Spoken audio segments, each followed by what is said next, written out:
K Rama MLA നമ്മോടൊപ്പം ചർച്ചയിൽ ചേരുകയാണ്. രമ, ഈ ഹേമ കമ്മിറ്റി റിപ്പോർട്ട് പുറത്തുവിടണം എന്നുള്ള ആവശ്യം സഭയിൽ പലതവണ ഉന്നയിച്ചത് രമയാണ്. ഇപ്പോൾ റിപ്പോർട്ട് പുറത്തു വന്നു. റിപ്പോർട്ട് പുറത്തു വന്ന ശേഷം സർക്കാർ ഏത് രൂപത്തിലാണ് അതിനോട് പ്രതികരിക്കുന്നതെന്ന് നമ്മൾ കണ്ടു. നിയമ നടപടിയിലേക്ക്, കേസെടുക്കലേക്ക് പോകാൻ പറ്റില്ല. ഇരകൾ വീണ്ടും വന്ന് പരാതി നൽകുകയാണെങ്കിൽ ആലോചിക്കാമെന്നാണ് സർക്കാർ പറഞ്ഞത്. പക്ഷേ ഇപ്പോൾ കോടതി ഉത്തരവ് വന്നിരിക്കുകയാണ്. കേസെടുക്കുന്നതിന് എന്താണ് തടസ്സമെന്ന് കോടതി ചോദിക്കുകയാണ്. മാത്രമല്ല, പൂർണ്ണമായ റിപ്പോർട്ട് ഇപ്പോൾ പുറത്തു വരാത്ത പേജ് അടക്കമുള്ള മുഴുവൻ റിപ്പോർട്ടും കോടതിയിലേക്ക് ആവശ്യപ്പെട്ടിരിക്കുന്നു. സീൽ വെച്ച കവറിൽ.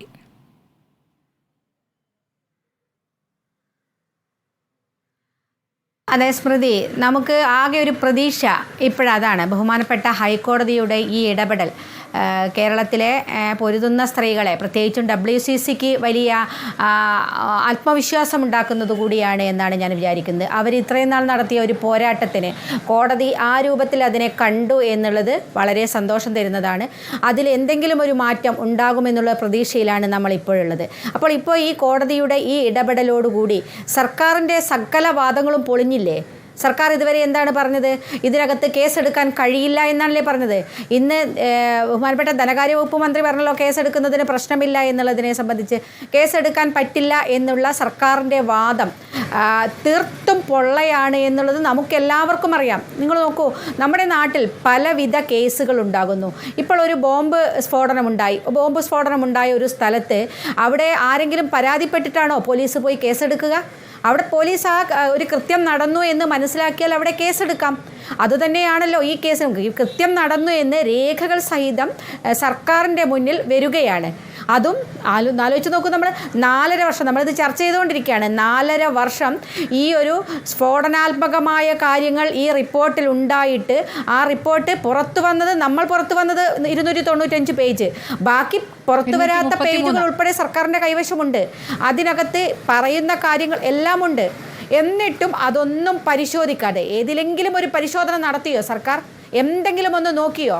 ഈ 13/7/21 ഇതിന് വിശദമായൊരു മീറ്റിംഗ് നടത്തി എന്നാണ് മന്ത്രി സഭയിൽ പറഞ്ഞത്. ആ മീറ്റിങ്ങിൽ ഇത് പരിശോധിച്ചോ? ഈ കാര്യങ്ങൾ ഹേമ കമ്മിറ്റിയിൽ എന്തൊക്കെയാണ് പറഞ്ഞത്? ഇതിനകത്ത് എന്തെങ്കിലും ഒരു കാര്യങ്ങൾ ചെയ്യാൻ ഈ കമ്മിറ്റിയുടെ റിപ്പോർട്ടിന്റെ അടിസ്ഥാനത്തിൽ ചെയ്യാൻ തയ്യാറായോ? ഒന്നുമില്ല. നിങ്ങൾ ഈ WCC തന്നെ പറയുന്നത് മാനുഷിക പ്രശ്നങ്ങളുണ്ടല്ലോ. സിനിമാ നയം സംബന്ധിച്ചൊക്കെയുള്ള നിർദ്ദേശങ്ങൾ WCC തന്നെ സമർപ്പിച്ചിട്ടുണ്ട്. ഈ കോൺക്ലേവ് നടത്തുന്ന ഒരു സിനിമാ നയം രൂപീകരിക്കാനാണ് എന്ന് മന്ത്രി പറയുന്നു. മാത്രമല്ല, ഈ പറഞ്ഞ നിർദ്ദേശങ്ങൾ, ഒരുപാട് നിർദ്ദേശങ്ങൾ ഹേമ കമ്മിറ്റിയുടെ മുന്നോട്ട് വെച്ച നിർദ്ദേശങ്ങളാകട്ടെ, WCC മുന്നോട്ട് വെച്ച നിർദ്ദേശങ്ങളാകട്ടെ, ഇതൊക്കെ 4.5 വർഷം സർക്കാരിൻ്റെ പക്കലുണ്ടായിരുന്നു. ഇപ്പോഴിതാ വീണ്ടും ഒരു കോൺക്ലേവ് ആലോചിക്കുകയാണ് സർക്കാർ. അതായത് ആർക്കൊക്കെതിരെയാണ് ആരോപണമുള്ളത് അവരെ കൂടി ചേർത്തുകൊണ്ടുള്ളൊരു കോൺക്ലേവ്.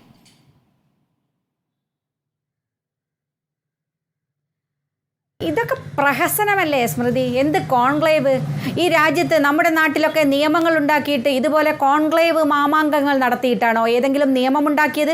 അപ്പോൾ തൊഴിലാളികളുടെ ക്ഷേമം സംബന്ധിച്ച ക്ഷേമനിധി നിയമങ്ങളൊക്കെ ഉണ്ട്. ഏതെങ്കിലും തൊഴിലാളികളുമായിട്ട് ചർച്ച ചെയ്തിട്ടാണോ ആ നിയമങ്ങൾ ഉണ്ടാക്കിയത്? എത്ര നിയമങ്ങൾ ഉണ്ടാക്കി ഇതുപോലെ കോൺക്ലേവ് മാമാങ്കം നടത്തിയിട്ടാണോ? എന്തിനാണ് ഇതിനൊരു കോൺക്ലേവ്? ഇത് അനാവശ്യമായിട്ട് സർക്കാരിന് ഇതൊന്നും ചെയ്യാൻ സാധിക്കില്ല, ഒന്നിനും കഴിയില്ല. കാരണം സർക്കാരിന് ഏറ്റവും പ്രധാനം, നമ്മൾ മനസ്സിലാക്കുന്നത്, സർക്കാരിന് ഇതിൽ പറയുന്ന ആളുകളെ സംരക്ഷിക്കണം. അതാണ് നമ്മളെപ്പോഴും വേട്ടക്കാരുടെ പക്ഷമാണ് എന്ന് പറയുന്നതിൻ്റെ കാരണം ഇതാണ്. അവരെ സംരക്ഷിക്കാൻ വേണ്ടി മാത്രമല്ലെങ്കിൽ എന്തിനാണ് ഇതുപോലെയുള്ള ചില തട്ടിപ്പ് പരിപാടികൾ സർക്കാർ പ്രഖ്യാപിക്കുന്നത്? കോൺക്ലേവ് അത് പറയുമ്പോൾ തന്നെ നമുക്ക് അത് ഇന്നലെ ഒരുപക്ഷെ പാർവതിയൊക്കെ അവരുടെ ഇൻ്റർവ്യൂവിലൊക്കെ വളരെ കൃത്യമായി അദ്ദേഹം പറയുന്നുണ്ട്, വേട്ടക്കാരെയും ഇരകരെയും ഒപ്പം ഇരുത്തിക്കൊണ്ടാണോ കോൺക്ലേവ് നടത്താൻ പോകുന്നത്? ഇന്ന് ബഹുമാനപ്പെട്ട മിനിസ്റ്റർ പറഞ്ഞത് അത് വിദേശത്തുള്ള പ്രതിനിധികൾ, ചലച്ചിത്ര മേഖലയെ വിവിധ ആളുകൾ, ഇവരൊക്കെ ഇരുന്നിട്ടുള്ള ചർച്ചയാണ്. ഈ ചർച്ച, ഈ നയമല്ല, എന്ത് വികസനമാണ് ഈ സിനിമാ മേഖലയിൽ ഇനി ഉണ്ടാകാനുള്ളത്? വികസനമാണോ ഇപ്പോഴത്തെ പ്രശ്നം? ഈ മേഖലയിൽ സ്ത്രീകൾ അനുഭവിക്കുന്ന ഇത്ര ദുരിതങ്ങൾ, അതിനെന്ത് പരിഹാരം?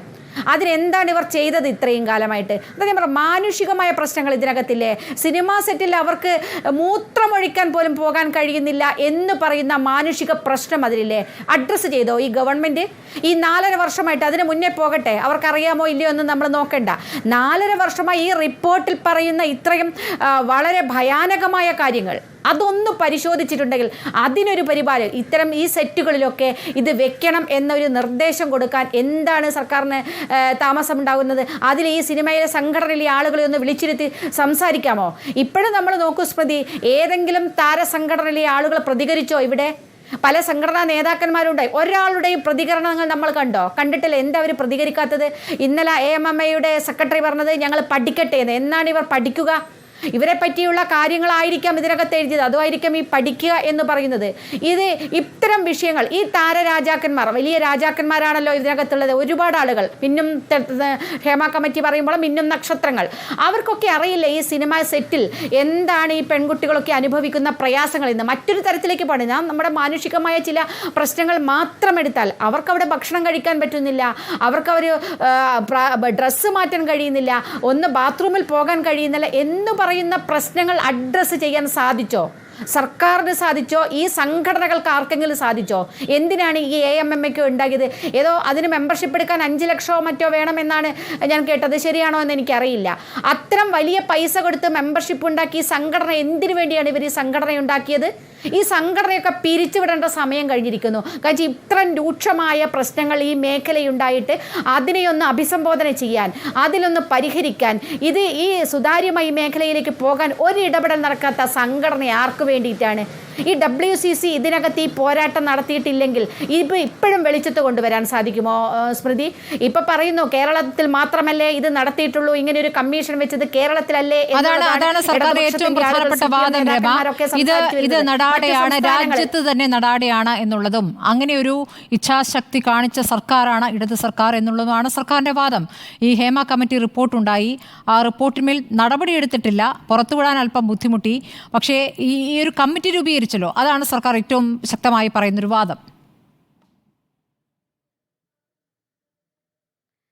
സർക്കാരിൻ്റെ ഇച്ഛാശക്തി കൊണ്ട് ഒരു കമ്മിറ്റി, ഒരു സുപ്രഭാതത്തിൽ സിനിമാ മേഖലയിലുള്ള പ്രശ്നങ്ങൾ, സ്ത്രീകളൊക്കെ ഇതുപോലെ പ്രശ്നങ്ങൾ അനുഭവിക്കുന്നുണ്ട്, അതൊക്കെ ഒന്ന് പഠിക്കാം എന്നൊരു കമ്മിറ്റിയെ വെക്കാം എന്ന് വിചാരിച്ചതാണോ സർക്കാർ? എന്താണ് അതിന് ആധാരമായിട്ടുള്ള സംഗതികൾ നമുക്കറിയില്ലേ? 2017 പ്രമുഖയായ നമ്മുടെ പ്രിയപ്പെട്ട നടിക്ക് നേരെയുണ്ടായ അതിക്രമം, അതിൻ്റെ ഭാഗമായിട്ട് സമൂഹത്തിൽ ഉയർന്നു വന്ന വലിയ തോതിലുള്ള പ്രതികരണങ്ങൾ, എല്ലാ വിഭാഗത്തിൻ്റെയും ഇടപെടൽ, അതിനുശേഷം രൂപം കൊണ്ട WCC സിനിമയിലെ സ്ത്രീകളുടെ അവരെയൊക്കെ നമ്മൾ വല്ലാതെ എന്താ പറയുക, എത്ര അഭിനന്ദിച്ചാലും മതിയാവില്ല സ്മൃതി WCCയെ. കാരണം അവർ തങ്ങളുടെ സ്വന്തം കരിയർ നഷ്ടപ്പെടുത്തി, സ്വന്തം ലൈഫ് നഷ്ടപ്പെടുത്തി. പല സ്ത്രീകൾക്കും ഇപ്പോഴും ജോലിയില്ലല്ലോ, പല സിനിമകളിലേക്കും വിളിക്കുന്നില്ലല്ലോ അവരെ. എത്ര കാലമായി മാറ്റി നിർത്തപ്പെട്ടത്. അവർ പറയുകയാണ് അവർ ഇൻ്റർവ്യൂവിൽ, ഈ WCCയുമായി ബന്ധമുള്ള ചങ്ങാത്തമുണ്ട് എന്ന് പറഞ്ഞു കഴിഞ്ഞാൽ അവരെ പോലും വിളിക്കുന്നില്ല അത്തരം സംഘടനകൾ. എത്ര രൂക്ഷമാണ് ഈ മേഖലയിലുള്ള പ്രശ്നങ്ങൾ. ആലോചിച്ച് നോക്കൂ, ഒരു അനീതിക്കെതിരെ രംഗത്ത് വരികയും അതിനെതിരെയും സംസാരിച്ചവരെ മാറ്റി നിർത്തപ്പെടുകയും അവരുമായിട്ട് കൂട്ടുണ്ടാകുന്ന ആളുകളെ പോലും അകറ്റി നിർത്തുകയും ചെയ്യുന്ന അത്ര എന്താ അതിന് പറയാന്ന പോലെ എനിക്കറിയില്ല, അത്ര രൂക്ഷമല്ലേ ഈ മേഖലയിലെ ഈ പുരുഷന്മാരുടെ ഈ ആണുങ്ങളുടെയൊക്കെ ഒരു ധാർഷ്ട്യം, ആ ധിക്കാരം. അതിനകത്ത് ആണുങ്ങൾ മാത്രം പറഞ്ഞാൽ പോരാ, അതായത് അവരുടെ ഒരു ധിക്കാരം അത്രമാത്രമുണ്ടല്ലേ. അത്തരം ആളുകളെ ഒന്നും ഞങ്ങൾ വേണ്ട. ഇത് ഇവിടുത്തെ ജനങ്ങളൊക്കെ ഇത്തരം സിനിമകൾ അങ്ങ് കാണണ്ട അങ്ങ് തീരുമാനിച്ചാൽ ഈ രാജാക്കന്മാരൊക്കെ എവിടെ ഇരിക്കും? അതാണ് സത്യത്തിൽ വേണ്ടത്. അത്തരം സിനിമകൾ കാണുന്നില്ല. ഇതുപോലെ സ്ത്രീകളോട് പെരുമാറുന്ന ആളുകളുടെ പടങ്ങൾ ഞങ്ങൾ കാണുന്നില്ല എന്നങ്ങ് തീരുമാനിക്കണം പൊതുസമൂഹം. അങ്ങനെ തീരുമാനിക്കുമ്പോൾ നിൽക്കും ഈ പ്രശ്നങ്ങളൊക്കെ. ഇവരുടെ ഈ ആണഹന്തകളും ഹുങ്കുകളും ഒക്കെ അന്ന് തീരുന്നതേ ഉണ്ടാവുള്ളൂ. അവിടേക്ക് എത്തിക്കണം ഈ വിഷയങ്ങൾ. കാരണം ഇത്രയും ലാഘവത്തോടെ ഇത്തരം വിഷയങ്ങൾ കൈകാര്യം ചിത്രം നമ്മൾ കണ്ടതുമാണ് അരമ. അതെ, അതുപോലെ ധീരമായ നിലപാടെടുക്കേണ്ടി വരും സ്മൃതി. മറ്റ് ഇതുപോലെയുള്ള ഇപ്പോൾ 15 പേരൊക്കെ പേര് വരട്ടെ, എന്താ പേര് വരുന്നതിന് എന്താ തടസ്സം? നമുക്കിട്ട് ഒരു ക്രിമിനൽ കുറ്റം നടന്നാൽ അത് പ്രതി ആരാണെങ്കിൽ പ്രതിയുടെ പേര് പുറത്തു വരുന്നതിൽ എന്താ തടസ്സം? പുറത്തു വരരുത് എന്ന് പറയുന്നു സർക്കാർ. ഇപ്പോഴും പറയുന്നു ഇതിനകത്ത് പുറത്തു വിടരുത് എന്ന് പറയുന്നത്. പുറത്തു വിടരുത് എന്ന് പറഞ്ഞത് ഇതിനകത്ത് മൊഴി കൊടുത്ത ആളുകളാണല്ലോ. ആ മൊഴി കൊടുത്തതിൽ ആരൊക്കെയാണ് എന്നത് അവരുടെ പേരുകൾ വരുന്നതിന് എന്താണ് പ്രശ്നം? ഈ ചൂഷകരുടെ പേരുകൾ വരുന്നതിൽ ആ പുറത്ത് പറയുന്നതിന് എന്താണ് തടസ്സം? അതറിയണ്ടേ? ആ മുഖംമൂടി അഴിഞ്ഞു വീഴണ്ടേ? ഇത്തരം മുഖംമൂടികൾ നമ്മുടെ സമൂഹത്തിൽ ഉണ്ട് എന്നുള്ളത് അവസാനിപ്പിക്കേണ്ടത്. പ്രായോഗിക ബുദ്ധിമുട്ട് എന്നുള്ളത് പ്രാഥമിക അന്വേഷണം സർക്കാരിന് നടത്താം. പക്ഷേ പിന്നീട് കേസ് ബൈ കേസായി എടുത്തു വരുന്ന സമയത്ത് 52 മൊഴികളാണല്ലോ ലഭിച്ചിട്ടുള്ളത്. അത് പല സ്വഭാവത്തിലുള്ളതാണ്, എല്ലാം സെക്ഷൽ ഹരാസ്മെന്റിൽ വരുന്നതല്ല. പക്ഷേ ഓരോ കേസുകളുമായിട്ട് എടുക്കുമ്പോൾ സ്വാഭാവികമായിട്ടും ഇവരുടെ മൊഴി എടുക്കേണ്ടി വരും. ആ മൊഴി എടുക്കേണ്ടി വരുമ്പോൾ അവരത് മൊഴി നൽകാൻ തയ്യാറായില്ല എന്ന് വരും. കാരണം ഒരു പോലീസ് കേസ് അവരുദ്ദേശിക്കുന്നില്ല. അവരെ സംബന്ധിച്ച് ഭയമാണ് ഏറ്റവും അടിസ്ഥാനപരമായി മുന്നിൽ നിൽക്കുന്നൊരു വിഷയം. ആ ഭയം കൊണ്ടാണല്ലോ അവർ മൊഴി നൽകാൻ പോലും ഹേമ കമ്മിറ്റിക്ക് മുന്നിൽ എത്താൻ പോലും വൈകിയത്. അപ്പോൾ കേസ് എടുക്കുക എന്ന് പറയുമ്പോൾ സ്വാഭാവികമായി ഈ നടപടികളിലൊക്കെ കടന്നു പോകുമ്പോൾ അവർ എത്രത്തോളം സഹകരിക്കും എന്നുള്ളതാണ് സർക്കാരിൻ്റെ ഭാഗത്തു നിന്ന് വരുന്ന ഒരു സംശയമായിട്ടുള്ളത്.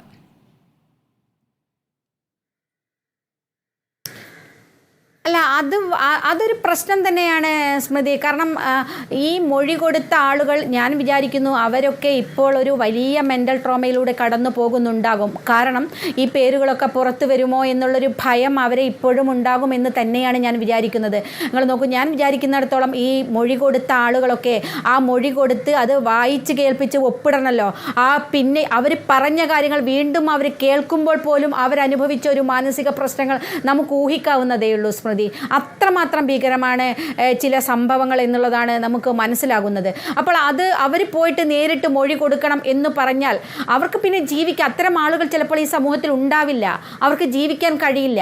അവർ ജീവിതം മുന്നോട്ട് കൊണ്ടുപോകാൻ വളരെയേറെ പ്രയാസമുണ്ടാകും. അങ്ങനെയല്ലാത്ത രൂപത്തിൽ ഇത് കൊഗൻസിബിൾ ആയ ആക്ട് പ്രകാരമൊക്കെ കേസെടുക്കാൻ കഴിയില്ലേ? അവരെ ഏതെങ്കിലും ഒരാൾ, ഇപ്പം സോഷ്യൽ മീഡിയയിൽ ഒരുപാട് ആളുകൾ അവരുടെ ചില അനുഭവങ്ങളൊക്കെ പങ്കുവെക്കുന്നുണ്ടല്ലോ. ഇത്ര സെറ്റുകൾ ഇന്ന് അനുഭവങ്ങൾ ഉണ്ടായി എന്ന് പല സ്ത്രീകളും പറയുന്നത് നമുക്ക് കാണാൻ സാധിക്കുന്നു. എങ്കിൽ അവരുടെ ഒരു മൊഴി രേഖപ്പെടുത്തിക്കൂടെ? ആരുടെയാണ് ഭാഗത്ത് നിന്നത്, എന്താണ് ഉണ്ടായത്? അങ്ങനെ പറയാൻ തയ്യാറായവർ ഏതെങ്കിലും ചിലരുണ്ടെങ്കിൽ അവരുടെയെങ്കിലും മൊഴി രേഖപ്പെടുത്താൻ തയ്യാറാകണം. അല്ലെങ്കിൽ അങ്ങനെ മൊഴി കിട്ടിയിട്ടില്ലെങ്കിൽ പോലും ഇതിനകത്ത് സ്വയമേവ കേസെടുത്തുകൊണ്ട് ഈ ആളുകൾ, ഞാൻ പറയുന്നതാണ്, ഈ റിപ്പോർട്ടിൽ രേഖകളുണ്ട് എന്ന് പറയുന്നുണ്ടല്ലോ സ്മൃതി. അതാണല്ലോ ഇപ്പോൾ കോടതി ആവശ്യപ്പെട്ടത്. അതിനകത്ത് തെളിവുകൾ എന്ന് പറയുന്നത് വീഡിയോ ഇതുണ്ട്, അതുപോലെ വീഡിയോ ചാറ്റുകളുണ്ട്, മറ്റ് വാട്സപ്പ് ചാറ്റുകളുണ്ട്, മറ്റു മൊഴികളുണ്ട്. ഒക്കെ ആ രേഖകളിൽ 62 പേജുകൾ പുറത്തു വരാത്ത, വെളിച്ചം വരാത്ത ഇവരുടെ കൈവശമുള്ളതിൽ ഉണ്ടാകും. അതിനകത്ത് പറഞ്ഞ കുറേ കാര്യങ്ങളുണ്ടാകും. അത് വെച്ചിട്ട് കേസെടുക്കാൻ പറ്റില്ലേ? എന്തിനാണ് സർക്കാർ ഈ നിഷേധാത്മകമായ ഒരു സമീപനം ഇതിനകത്ത് എടുക്കുന്നത് എന്നുള്ള ചോദ്യം കൂടി പ്രസക്തമാണല്ലോ. അപ്പോൾ പരിശോധിക്കും എന്ന് തന്നെയാണ് ഞാനിപ്പോൾ അങ്ങനെ ചോദിക്കുന്നത്. സർക്കാർ വാദത്തെ ന്യായീകരിക്കില്ല. സർക്കാർ പറയുന്ന ഒരു വാദം എന്നുള്ളത് ഇതിപ്പോൾ ഒരു ഉടച്ചു വാർക്കലാണ് ആലോചിക്കുന്നത്. ഇനി അങ്ങോട്ട് എങ്ങനെ ഈ മേഖലയെ നന്നാക്കാം എന്ന ആലോചനയിലേക്ക് കടക്കുന്നതാണ് ബുദ്ധി. കാരണം ഇതിപ്പോൾ ഈ സിനിമ കാലത്തിന് തുടക്കം മുതൽ, മലയാള സിനിമയുടെ തുടക്കം മുതലുള്ള പ്രവണതകളാണ്. മരിച്ചുപോയ ആളുകളും പ്രതിസ്ഥാനത്ത് നിൽക്കുന്നവരുണ്ട്. അപ്പോൾ ആ ബ്ലാക്ക് ആൻഡ് വൈറ്റ് കാലം തൊട്ടുള്ള ആരോപണങ്ങളും പ്രതികരണങ്ങളും ഒക്കെ മൊഴികളായി വന്നിട്ടുണ്ട്. അപ്പോൾ ഇപ്പോൾ ജീവിച്ചിരിക്കുന്നവർക്കെതിരെ മാത്രം നടപടിയെടുത്തുകൊണ്ടുള്ള ഒരു രൂപത്തിലേക്ക് എങ്ങനെ പോകും, ഇനി അങ്ങോട്ട് എന്ത് എന്ന് പരിശോധിക്കുന്നതല്ലേ നല്ലതെന്നാണ് സർക്കാർ നിലപാടിനെ ന്യായീകരിക്കുന്നവർ പറയുന്നത്. അല്ല, ഇനി അങ്ങോട്ടുള്ളത് മാത്രമല്ല സ്മൃതി, ഇതിനകത്ത് ഇതുവരെ ഇപ്പം ജീവിച്ചിരിക്കുന്ന ആളുകളാണല്ലോ ഈ മൊഴി കൊടുത്തത്. അവരനുഭവിച്ച ഇപ്പോഴും ജീവിച്ചിരിക്കുന്ന ആളുകളെ പറ്റിയാണ് പറഞ്ഞിരിക്കുന്നത്. ആ പറഞ്ഞ ആളുകളിൽ അതിൽ ഈ റിപ്പോർട്ടിൽ തന്നെ ഗേൾ ആൻഡ് വുമൺ എന്ന് പറയുന്നുണ്ട്. ഗേൾസ് എന്ന് പറയുമ്പോൾ അവർ 18 വയസ്സ് പൂർത്തിയാകാത്തവരായിരിക്കല്ലോ. പോക്സോ ഉൾപ്പെടെയുള്ള കാര്യങ്ങൾ അതിനകത്ത് കൃത്യമായിട്ട് അതിൽ പറഞ്ഞിട്ടില്ലെങ്കിൽ പോലും അത് പരിശോധിക്കാമല്ലോ. അത്തരം പരിശോധനകളെങ്കിലും നടത്തേണ്ടേ? അതൊരു ഭയമെങ്കിലും, ആ ഒരു ഭയം, ഇത്തരം പരിശോധനകൾ ഇങ്ങനെയൊക്കെ നടത്തുന്നുണ്ട്, ഇത് ഞങ്ങൾക്ക് ഗുണകരമല്ല എന്നത് ചെയ്ത ആളുകൾക്കെങ്കിലും ഒരു ഭയമുണ്ടാകണ്ടേ? ആ തരത്തിലേക്ക് അവരെ അങ്ങനെയെങ്കിലും എത്തിക്കാൻ കഴിയുന്ന ഒരു പ്രവർത്തനം നടത്തുക, ആ ആലോചനയെങ്കിലും സർക്കാർ നടത്തേണ്ടതല്ലേ എന്നുള്ളതും കൂടി ചോദ്യമാണ്. ന്യായീകരണങ്ങൾ അവർക്ക് പലതും പറയാം. ഇതുപോലെ ന്യായീകരിച്ച് ഞങ്ങൾക്ക് എടുക്കാൻ കഴിയില്ല എന്നൊക്കെ ഇപ്പോൾ പറയാം. പക്ഷേ അങ്ങനെ ചോദിക്കുമ്പോഴും ചോദ്യം ഇപ്പോൾ ഇനി അടുത്തതിൽ ഇങ്ങനെ ഇല്ലാതിരിക്കട്ടെ എന്ന് പറയുമ്പോൾ 4.5 വർഷം തന്നെയാണ് ചെയ്തത്. ആ സമയത്ത് ഇത് ആലോചിച്ചില്ല. ശരി, ഞാൻ ഇപ്പോൾ വരാം. ബിനോയ് വിശ്വത്തിന്റെ പ്രതികരണത്തിലേക്ക് ഒന്ന് പോയ ശേഷം മന്ത്രിമാരെ വ്യക്തമാക്കിയത് ഒന്നുറപ്പാണ്, ഇടതുപക്ഷ ഗവൺമെൻറ് സ്ത്രീപക്ഷ ഗവൺമെൻറ് ആയിരിക്കും. സിനിമയിലടക്കം ഒരു രംഗത്തും സ്ത്രീകളെ അവഹേളിക്കുന്ന, സ്ത്രീത്വത്തെ മാനിക്കാത്ത ഒന്നിനോടും ഗവൺമെൻറ് തെറ്റായ വഴിക്കുള്ള ഒരു സമ്പർക്കം ഉണ്ടാക്കുകയില്ല. പുറത്തു വന്ന വിവരങ്ങളെല്ലാം വെച്ച് നോക്കുമ്പോൾ പ്രബുദ്ധമായ കേരളത്തിൻ്റെ സാംസ്കാരിക ഔന്നത്യം പാലിക്കുന്ന സിനിമാ രംഗത്ത് അത്ര ശുഭകരമല്ലാത്ത ഒരുപാട് കാര്യങ്ങൾ നടക്കുന്നുവെന്നാണ് ആ റിപ്പോർട്ട് പറഞ്ഞത്. ആകാശത്തിലെ താരങ്ങളെപ്പറ്റി ഭൂമിയിലെ മനുഷ്യർക്ക് ഒരളവിലൊക്കെ അറപ്പും വെറുപ്പും തോന്നിക്കുന്ന പലതുമാണ് ഉണ്ടായത് എന്ന് ആ റിപ്പോർട്ട് പറയുകയാണ്. അതിനെല്ലാം ഗവൺമെൻറ് വ്യക്തമായിട്ടും നിരീക്ഷിക്കുന്നുണ്ട്, ഉചിതമായ നടപടി സ്വീകരിക്കും. ഗവൺമെൻറ് എന്തായാലും വേട്ടക്കാരുടെ കൂടെ ആയിരിക്കില്ല. മന്ത്രിസഭയിലൊരു മന്ത്രി ഇതിനകത്തുണ്ടെന്ന് വിനയൻ ഒരു അഭിപ്രായം രേഖപ്പെടുത്തുകയും ചെയ്തു. എനിക്കറിയില്ല. ഈ സ്ത്രീകൾക്കെതിരായ ഗുരുതരമായ സ്ത്രീകൾക്ക് എതിരെ വരുന്ന തരത്തിലുള്ള കാര്യങ്ങൾ വന്നിട്ടും ഈ റിപ്പോർട്ട് ഇത്രയും നാൾ പൂഴ്ത്തിവെച്ചത് സർക്കാർ 4 വർഷം പൂഴ്ത്തിവെച്ച എന്ന പ്രയോഗം എനിക്കറിയില്ല ശരിയാണ്. 4 വർഷം പുറത്ത് വിട്ടിട്ടില്ല. എന്തായാലും എനിക്ക് പറയാനുള്ളത്, ഈ സർക്കാർ തന്നെയാണത് കമ്മിറ്റിയെ വെച്ചത്. ഈ സർക്കാരാണ് കമ്മിറ്റി റിപ്പോർട്ടുകളുടെ അടിസ്ഥാനത്തിലുള്ള ശുപാർശകൾ നടപ്പിലാക്കുമെന്ന് പറയുന്നത്. ഈ ഗവൺമെൻറ് ഇടതുപക്ഷ ഗവൺമെൻറ് ആയതുകൊണ്ട് തന്നെ ഈ ഗവൺമെൻറ്റിന് സ്ത്രീകളുടെ കൂടെ നിൽക്കാൻ പറ്റൂ. ഇരകൾക്കെതിരെ നിൽക്കാൻ പറ്റില്ല ഇടതുപക്ഷ ഗവൺമെൻറ്റിന്. എനിക്കറിയില്ല. മന്ത്രിമാർ ഇപ്പോൾ മന്ത്രി പറയുന്നത് പ്രതിപക്ഷം ഇതൊരു ദുരാരോപണമായി ഉന്നയിച്ചുകൊണ്ട് ഇത് ദുരുപയോഗം ചെയ്യുകയാണ്. എനിക്കറിയില്ല, ഞാൻ പറഞ്ഞു കഴിഞ്ഞു. എൻ്റെ കാര്യമൊക്കെ ഞാൻ പറഞ്ഞു കഴിഞ്ഞു. ഞാൻ പറഞ്ഞു കഴിഞ്ഞല്ലോ, അത്രേ ഉള്ളൂ. സർക്കാർ സ്ത്രീവിരുദ്ധ നിലപാടെടുക്കില്ല എന്നാണ് ബിനോയ് വിശ്വം പറഞ്ഞിരിക്കുന്നത്. രമ, ഇപ്പോൾ ബിനോയ് വിശ്വത്തിന്റെ പ്രതികരണം കണ്ടല്ലോ. കഴിഞ്ഞ ദിവസം ഇന്നലെ ആനി രാജയുടെ പ്രതികരണം ഉണ്ടായിരുന്നു. കേസ് എടുക്കേണ്ടതുണ്ട്, സർക്കാർ സ്വന്തം നിലയ്ക്ക് കേസ് എടുക്കണം എന്നാണ് ശക്തമായ ഒരു പ്രതികരണമായി ആനി രാജയിൽ നിന്ന് വന്നത്. രമയ്ക്ക് തുടരാം.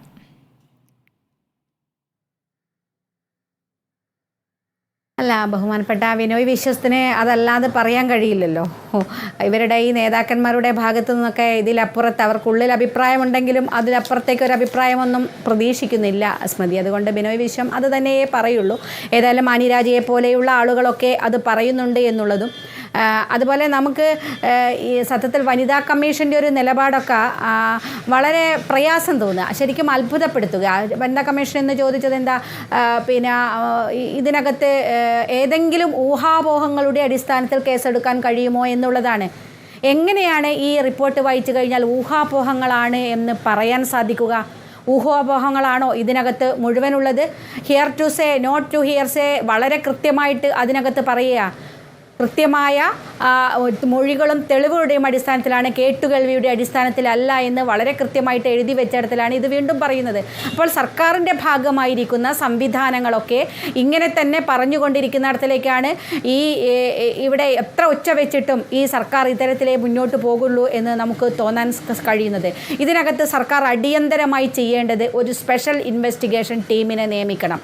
സ്ത്രീ വനിതാ IPSമാരെ ഉൾപ്പെടുത്തിക്കൊണ്ടുള്ള സ്പെഷ്യൽ ഇൻവെസ്റ്റിഗേഷൻ ടീമിനെ നിയമിച്ചുകൊണ്ട് ഈ റിപ്പോർട്ട് പഠിക്കുകയും ഇതിനകത്ത് രഹസ്യമായിട്ട് തീർച്ചയായിട്ടും മൊഴി രേഖപ്പെടുത്താം. 164 ഒക്കെ രേഖപ്പെടുത്തുന്നതിന് വലിയ പ്രശ്നങ്ങളുണ്ടോ?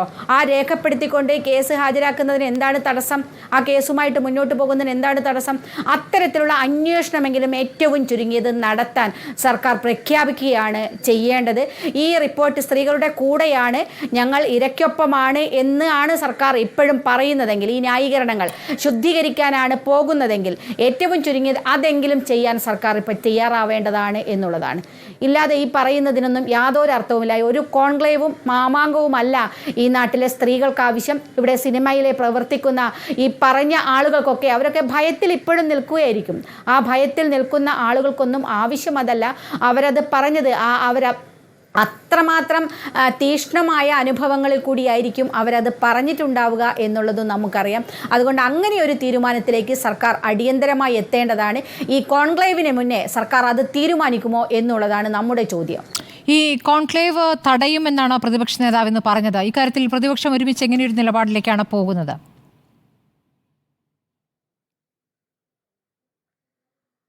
തീർച്ചയായിട്ടും സ്മൃതി, ഇങ്ങനെയാണ് സർക്കാരിൻ്റെ പോക്കെങ്കിൽ അങ്ങനെ ഒരു തീരുമാനമോ ഒരു നിയമപരമായ നടപടികളോ ഇതിനകത്ത് ഒരു അന്വേഷണമോ ഒന്നും നടത്താതെ ഇതിൽ പറഞ്ഞ ആളുകളെയൊക്കെ സംരക്ഷിച്ചുകൊണ്ട് ഒരു കോൺക്ലേവിലേക്കാണ് പോകുന്നതെങ്കിൽ അതിശക്തമായ സമരങ്ങളിൽ നേരിടേണ്ടി വരും. അത് തടയുന്നതുൾപ്പെടെയുള്ള കാര്യങ്ങൾ ആലോചിക്കും എന്ന് ഒരു സംശയവുമില്ല സ്മൃതി. അങ്ങനെയൊന്നും പോകാൻ സാധിക്കില്ല.